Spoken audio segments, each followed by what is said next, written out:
Assalamualaikum, kembali lagi di vlog Kibar 76. Dan kali ini kita mau ngebahas mobil yang ada di belakang kita, Grand Livina 2013. Kenapa sebaiknya kita kalau mau beli Grand Livina generasi pertama, kita tuh belinya yang 2013 saja. Kenapa? Tonton terus videonya dari awal sampai akhir.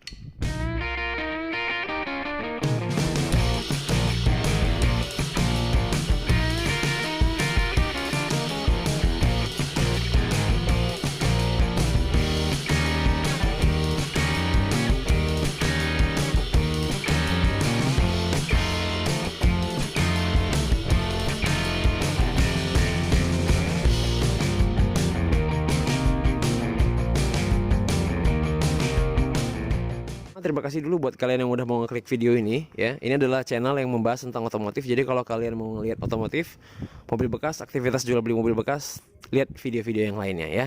Sekarang kita lanjut ke pembahasan kenapa mobil ini recommended buat kalian yang suka dengan Livina generasi pertama ini ya. Aku udah cukup banyak bahas tentang Grand Livina ini di video ya. Aku udah pernah bahas tentang generasi pertama reviewnya ya. Aku juga udah pernah bahas 7 hal yang harus kalian tahu sebelum beli mobil ini. Dan aku juga udah pernah bahas tutorial kalau mau beli Grand Livina itu kayak apa. Dan aku juga udah bahas tentang generasi keduanya yang XP, yang SP dan juga yang Livina X Gear untuk generasi keduanya. Nah sekarang kita mau bahas dulu awal sejarahnya supaya kalian tahu kalau ini worth it gitu. Jelas alasannya kenapa kita pilih yang ini, karena ini yang fiturnya paling lengkap. Mobil ini lahir di tahun 2007 ya.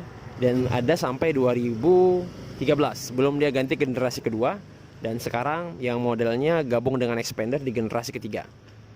Mobil ini cukup populer ya, apalagi saat itu belum punya saingannya cuman Avanza Xenia dan Mobilio, Spin, R3 tuh belum ada saat itu. Jadi mobil ini populer, banyak yang pakai gitu. Tapi kalian tahu ternyata mobil ini tuh variannya itu cukup banyak gitu. Waktu peluncuran di 2007 itu dia itu fiturnya masih dikit gitu ya. Jadi dia itu belum punya electric mirror dan juga belum pakai TV atas, TV tengah gitu. Nah, di 2009 akhir, 2010 akhirnya dia pakai electric mirror dan dia juga udah pakai TV tengah. Kemarin nggak tahu ya kenapa dia nggak pakai electric mirror. Mungkin karena ngelihat Xenia kali ya.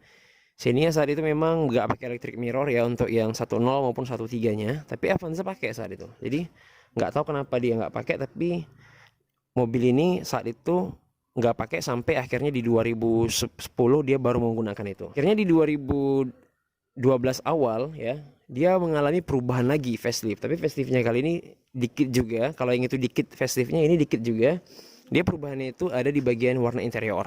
Interiornya berubah jadi warna coklat, jadi warna hitam dari awalnya warna beige coklat muda, dan dia pakai fog lamp untuk yang 2012 awal.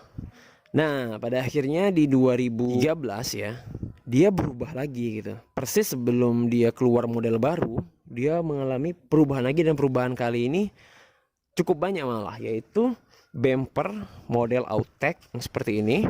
Dan dia juga udah pakai airbag ya di sisi pengemudi, dan juga udah pakai ABS.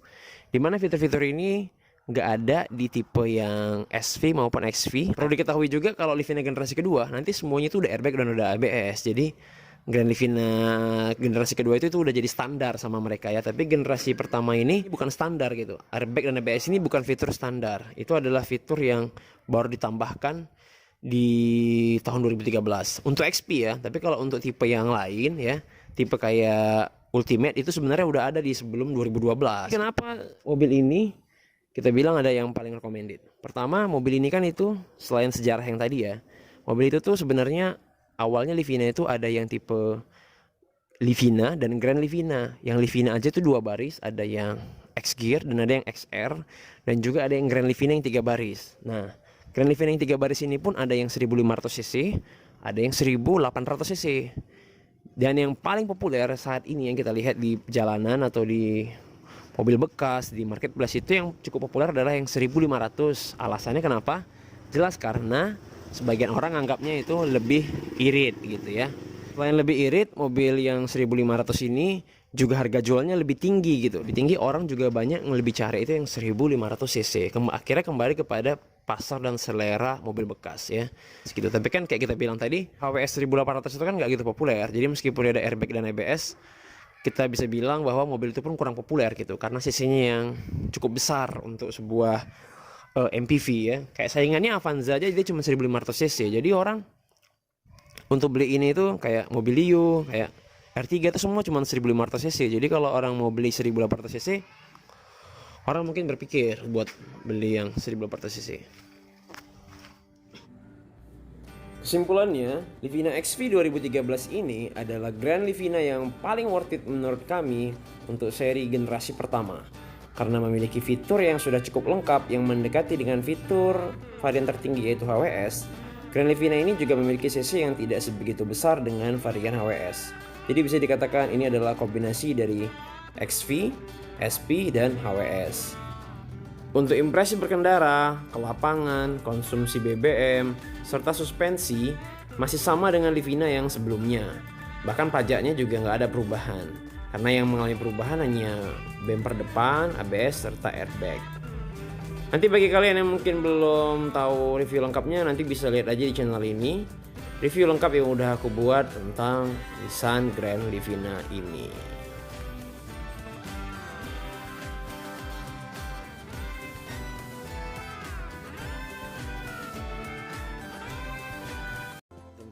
Oke, mungkin demikian aja penjelasannya tentang Livina ini ya. Mungkin kalau kalian agak bingung-bingung wajar ya, karena memang aku sendiri kadang-kadang sampai sekarang masih bingung sama tipe-tipenya. Tipe-tipenya itu banyak ya, banyak sekali gitu. Jadi sampai kita aja ini tipenya yang mana kita aja sampai bingung.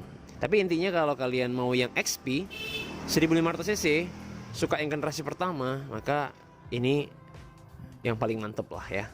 Kayak gitu aja, terima kasih sudah nonton, klik like dan subscribe, jangan lupa tonton video yang lainnya. Aku Rizky dari Kibar 76, terima kasih, assalamualaikum.